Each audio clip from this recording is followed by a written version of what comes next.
Assalamualaikum warahmatullahi wabarakatuh.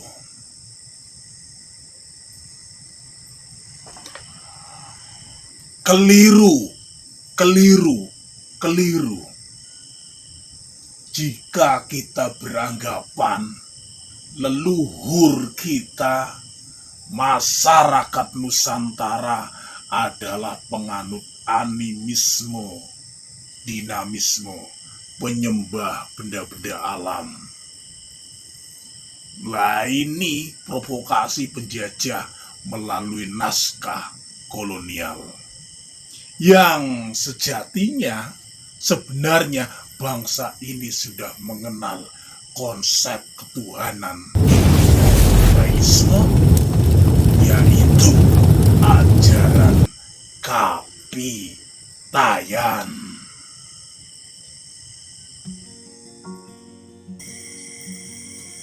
Tuhannya orang Kapitayan dijuluki Sang Hyang Taya, yang memiliki makna hampa atau kosong, dikenal dengan Tan Keno Kinoyo Ngopo, tak bisa diapa-apakan keberadaannya. Ini seperti konsep Islam, konsep tentang Allah, laisa kamitslihi syai'un.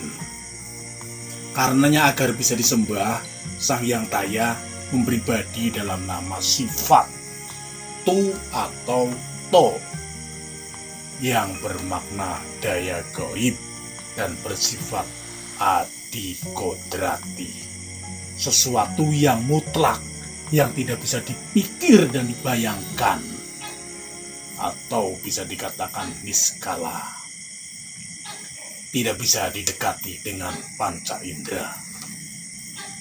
Dipahami bahwa tu adalah tunggal dalam zat, tu lazim disebut dengan nama Sang Hyang Tunggal.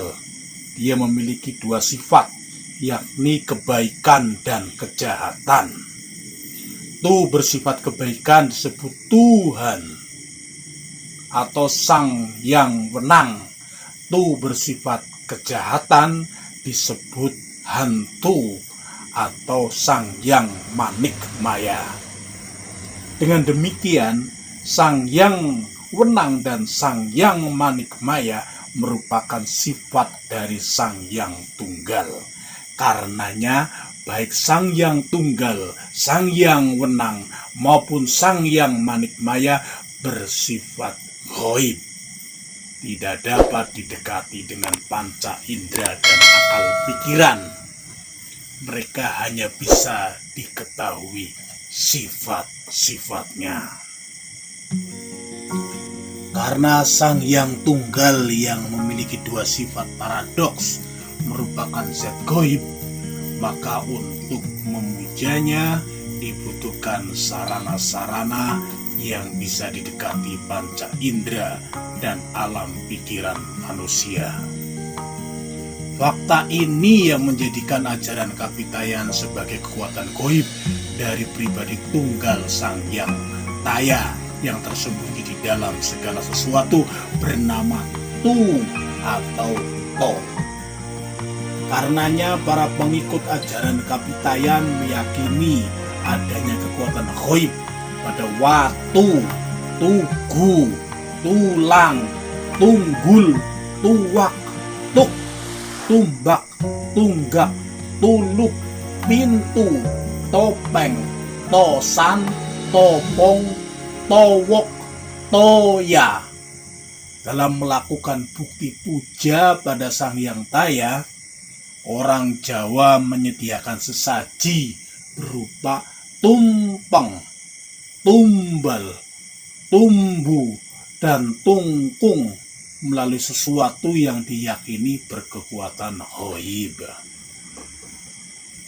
Para kaum sufi Kapitayan menyembah langsung pada Sang Hyang Taya dengan gerakan-gerakan sembahyang,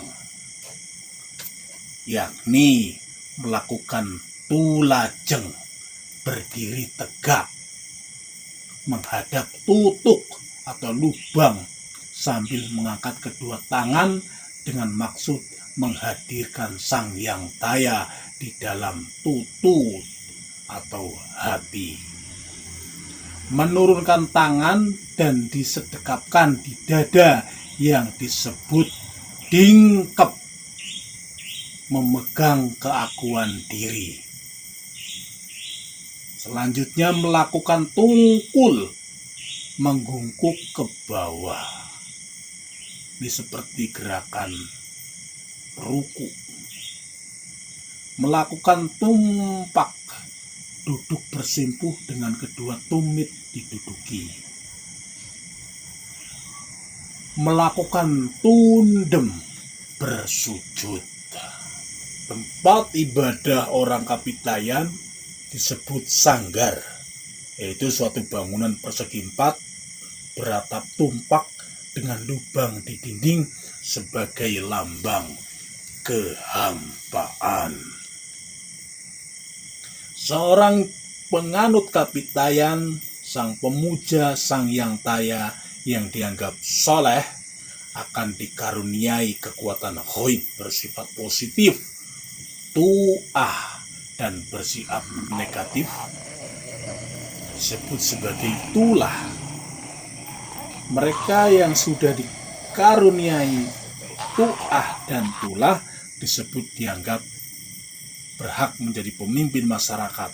Mereka itulah yang disebut sebagai ratu atau datu, cikal bakal gelar ratu dan datu bagi para pemimpin kerajaan. Mereka yang telah dikaruniai tuah dan tulah, gerak-gerik kehidupannya akan ditandai oleh pi, yakni kekuatan rahasia ilahi Sang Hyang Taya yang tersembunyi. Karena itulah ratu dan datu menyebut dirinya dengan kata ganti diri, binakahulun. Gerak-gerik kehidupan ratu atau datu senantiasa ditandai dengan pi. Misalnya, berbicara disebut pidato, jika mendengar disebut piharsa, jika mengajar, pengetahuan disebut piwulang, jika memberi petuah disebut pitutur, jika memberi petunjuk disebut pituduh, jika menghukum disebut pidana, jika memberi keteguhan disebut piandel, jika menyediakan sesaji untuk arwah leluhur disebut pita puja, jika memancarkan kekuatan disebutkan pideksa, jika meninggal dunia disebut pitara. Seorang ratu harus berjuang keras untuk menunjukkan keunggulan tuah dan tulahnya, di mana ia mula-mula menjadi penguasa wilayah kecil yang disebut Wisaya. Penguasa Wisaya disebut raka. Seorang raka yang mampu menundukkan kekuasaan raka-raka lain akan menduduki jabatan ratu. Dengan demikian, ratu adalah manusia yang telah teruji kemampuannya dalam memimpin, mengatur strategi maupun mengelola tuah dan tulah yang dimilikinya. Sebagai agama, Kapitayan memiliki pokok ajaran yang diamalkan oleh para penganutnya. Perihal pokok ajaran Kapitayan adalah Hamemayu Hayuning Bawono, menjaga atau menata keindahan jagat, baik jagat cilik, mikrokosmos, dan jagat gede, makrokosmos. Dalam pemahaman orang Jawa, jagat cilik bersifat fisikal, materi, sedangkan jagat gede bersifat metafisikal, imateri. Bila diumpamakan manusia, jagat cilik adalah raga manusia, sedangkan jagat gede adalah metafisika atau spiritual manusia. Melalui spiritualnya manusia dapat mengenal Tuhan, karena orang Jawa berpendapat bahwa Tuhan ada di dalam hati. Agar hubungan antara manusia dengan Tuhan tetap dinamis, maka keduanya harus manunggal. Maka dalam ajaran Kapitayan, manusia yang dapat manunggal dengan Tuhan harus menyelaraskan cipta, rasa, karsanya dengan Sang Hyang Taya. Sehingga hubungan mereka seperti Lingga dan Yoni,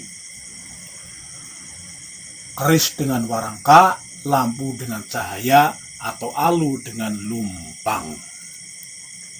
Bila hubungan antara manusia dengan Sang Hyang Taya telah terbentuk, maka jagat akan tampak indah, jagat akan terkelola dengan baik, dinamis, dan selaras. Tidak ada gejolak alam yang dapat menghancurkan kehidupan manusia. Untuk merealisasikan kedamaian di dunia ini, manusia diwajibkan untuk menjaga hubungan yang baik dengan binatang, tumbuhan, benda mati, dan alam. Mengingat mereka merupakan citra dari ciptaan Tuhan yang Maha Esa,